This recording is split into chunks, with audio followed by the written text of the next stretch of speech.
pertama yaitu server. Server berfungsi sebagai tempat atau media untuk menyimpan informasi serta mengelola jaringan komputer. Server memiliki spesifikasi yang lebih tinggi dari klien karena tujuan dari dibuatnya server memang untuk melayani komputer klien. Selanjutnya yaitu NIC atau Network Interface Card. NIC dapat disebut juga dengan LAN card, expansion board yang digunakan supaya komputer dapat terhubung dengan jaringan. Ethernet terbagi menjadi 4 jenis, yaitu Ethernet 10 megabit per detik, Fast Ethernet 100 megabit per detik, Gigabit Ethernet atau 1000 megabit per detik, dan 10 gig atau 10.000 megabit per detik. Selanjutnya yaitu kabel jaringan. Kabel merupakan media untuk menghubungkan satu perangkat dengan perangkat yang lain. Terdapat beberapa jenis kabel untuk pembuatan saluran jaringan. Di antaranya adalah kabel koaksial, fiber optik, dan twister pair. Selanjutnya yaitu hub dan switch.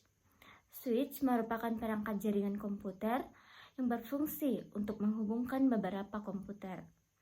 Secara fisik, bentuk dari switch sama dengan hub. Namun jika dilihat dari sisi logika, switch sama dengan byte. Switch memiliki dua tipe, yaitu unmanaged switch yang merupakan tipe termurah dan managed switch yang merupakan tipe termahal. Macam-macam jaringan perangkat komputer yang selanjutnya adalah router.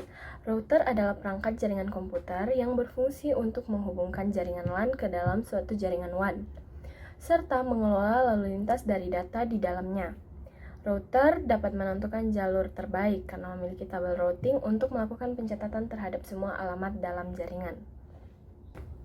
Yang selanjutnya adalah bridge.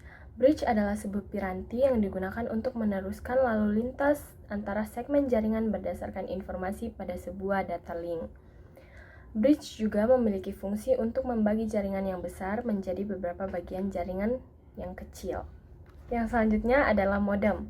Modem merupakan perangkat yang digunakan untuk menghubungkan antara perangkat komputer dengan penyedia layanan internet atau disebut juga dengan Internet Service Provider atau ISP. Yang selanjutnya adalah repeater. Repeater adalah suatu perangkat yang berfungsi untuk memperkuat dan meregenerasi jaringan dan sinyal yang masuk. Repeater berusaha untuk mempertahankan integritas dari sinyal jaringan. Kelemahan dari repeater sendiri adalah tidak dapat melakukan filter traffic dalam jaringan. Yang selanjutnya adalah wireless card. Wireless card merupakan perangkat yang wajib digunakan apabila Anda ingin terhubung dalam jaringan nirkabel. Rata-rata komputer jenis terbaru sudah menggunakan perangkat yang mendukung wireless card. Namun, Anda juga bisa menambahkannya sendiri pada komputer Anda. Dampak positif jaringan komputer. Yang pertama, memudahkan dalam berkomunikasi. Jaringan komputer sangat memudahkan untuk melakukan proses komunikasi antara tim maupun dengan orang lain yang berbeda geografi secara cepat dan akurat.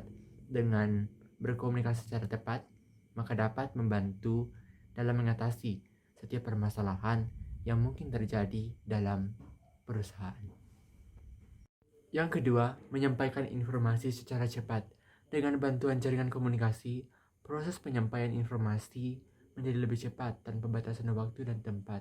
Anda dapat membaca setiap informasi dari berbagai penjuru dunia. Komputer. Dampak positif selanjutnya yaitu untuk berbagi dokumen. Manfaat yang pertama digunakan sebagai media untuk membagikan dokumen yang Anda miliki kepada komputer lain dengan menggunakan jaringan internet. Anda dapat membagikan dokumen menggunakan kabel data maupun nirkabel. Dan dampak positif yang terakhir yaitu untuk menjaga dan memanajemen keamanan data. Data akan semakin baik jika disimpan secara lebih terpusat. Selain itu, jaringan juga bermanfaat untuk memudahkan administrator dalam melakukan manajemen data perusahaan yang penting.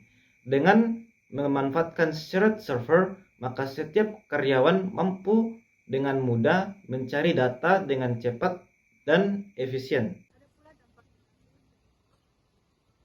Pertama itu biaya network. Untuk dapat menggunakan jaringan dengan baik, maka kita perlu untuk mempersiapkan segala kebutuhannya, mulai dari software, hardware, investasi, serta perencanaan network design. Kedua yaitu biaya manajemen dan maintenance.